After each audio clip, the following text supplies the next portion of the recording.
Hi అండి. అందరూ దయచేసి ఈ కొత్త ఛానల్‌ని సబ్స్క్రైబ్ చేయండి. ధాత్రి కేదార్ భరద్వాజతో మాట్లాడి వెళ్ళిన తర్వాత బెడ్‌పై ఉన్న భరద్వాజ దగ్గరికి నిషి వాళ్ళు పరిగెత్తుకుంటూ లోపలికి వస్తారు. ముందు ఆ జగదాత్రిని పిలిపించి కేసు వాపస్ తీసుకోమని చెప్పండయ్యా అని రాగిణి అంటే అవునని రేఖ, నిషి అంటారు.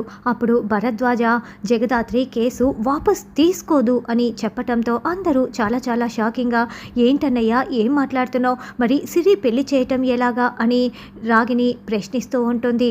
సిరి పెళ్లి నా పెద్ద కూతురు పెద్దల్లుడు చేయిస్తారు అని భరద్వాజ చెప్పటంతో నిషి చాలా షాకింగ్గా వింటూ ఉంటుంది.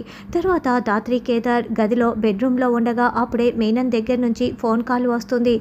చూడు జగదాత్రి, నువ్వు అనవసరంగా నాతో పెట్టుకుంటున్నావు, నువ్వు జీవితాంతం బాధపడేలా నేను చేస్తాను అని మీనన్ వార్నింగ్ ఇస్తూ ఉంటే, చూడు నేను జీవితాంతం ఎందుకు బాధపడతాను, నువ్వు నిన్ను నమ్ముకుంటే నేను జేడీ లాంటి సిన్సియర్ ఆఫీసర్ని నమ్ముకుంటున్నాను, కాబట్టి జేడీ లాంటి ఆఫీసర్ ఉండగా నాకేమీ కాదు, నాకు ఎటువంటి భయం లేదు, నేను కేసు వాపస్ తీసుకోను అని ధాత్రి తేల్చి చెప్పేస్తుంది. దాంతో మీనన్ మరింత కోపంతో రగిలిపోతూ ఉంటాడు.